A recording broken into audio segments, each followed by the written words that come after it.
नमस्कार, मैं हूं मनीष अग्रवाल और आप सबका स्वागत है फाइनेंस की बात कार्यक्रम में मेरे साथ। मैं फिनेक्स स्मार्ट का फाउंडर हूं और पिछले 20 वर्षों से फाइनेंशियल प्लानिंग के प्रोफेशन से जुड़ा हुआ हूं।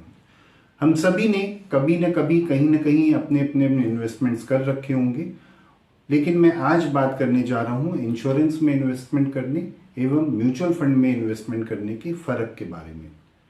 इंश्योरेंस में निवेश हम में से अधिकतर लोगों ने कर रखे हैं, शायद इसलिए कि हमें लगता है कि इंश्योरेंस में रकम सुरक्षित रहती है।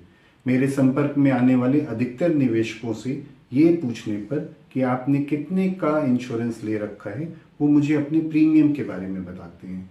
वो बताते हैं कि मनीष जी, लगभग 1.5-2 लाख रुपए साल का प्रीमियम देता हूँ मैं। मज़ेदार बात तो ये है कि उनको ये नहीं मालूम कि उन्होंने कितने का इंश्योरेंस ले रखा है। अधिकतर पॉलिसीज बच्चों के ऊपर चल रही है, जिससे कि उनकी शादी एवं पढ़ाई की व्यवस्था का उन्होंने प्लानिंग किया हुआ है। शायद आपके साथ भी ऐसा ही होता होगा। एक बात जो सबसे ज़रूरी समझने की है वो ये कि इंश्योरेंस एक ऐसा प्लान होता है जो बीमित व्यक्ति के न रहने पर परिवार को फाइनेंशियल सपोर्ट देता है, और यही इसका मुख्य कार्य भी है। पूर्व में इंश्योरेंस कंपनियों के प्लान इस प्रकार से पेश किए जाते थे कि ये निवेश करने का एक अच्छा माध्यम लगता था।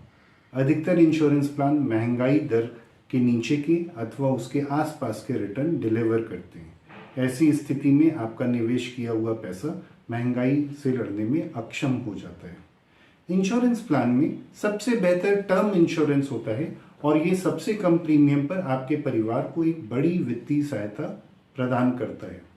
इंश्योरेंस प्लान में निवेश करना ठीक वैसे ही है कि जैसे मुझे चेरी खाने का बहुत शौक है और मैं चेरी खाने के लिए एक केक को खरीद के ले आता हूँ, जबकि यही चेरी मुझे सब्जी मंडी में आसानी से और बहुत सस्ते में मिल सकती है। सबसे अच्छी बात तो ये होती है कि इन्वेस्टमेंट एवं इंश्योरेंस को अलग अलग रखा जाए। इन्वेस्टमेंट को अपनी ज़रूरत के हिसाब से म्यूचुअल फंड में और इंश्योरेंस को टर्म पॉलिसी के रूप में रखना सबसे अच्छा तरीका है। म्यूचुअल फंड में 12 से 15% सालाना का मुनाफा लंबे समय में आसानी से बन जाता है।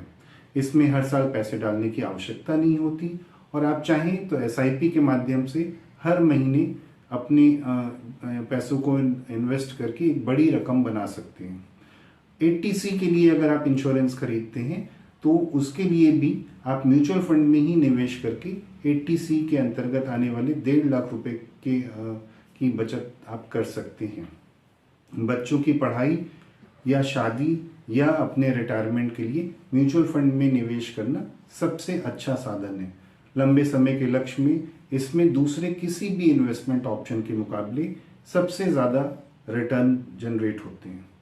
तो आज से आप सभी ये स्पष्ट रखें कि एक बड़ा टर्म इंश्योरेंस लेना है जो कि आपकी सालाना इनकम का कम से कम 10 गुना हो, और बाकी सभी इन्वेस्टमेंट लक्ष्य को पूरा करने के लिए म्यूचुअल फंड में इन्वेस्टमेंट किया जाना ज़रूरी है। उम्मीद है कि आपको मेरी बात समझ में आई होगी। अभी के लिए इतना ही। फिर मिलते हैं फाइनेंस की बात में अगले एपिसोड में उपभोक्ता मंच पर। धन्यवाद।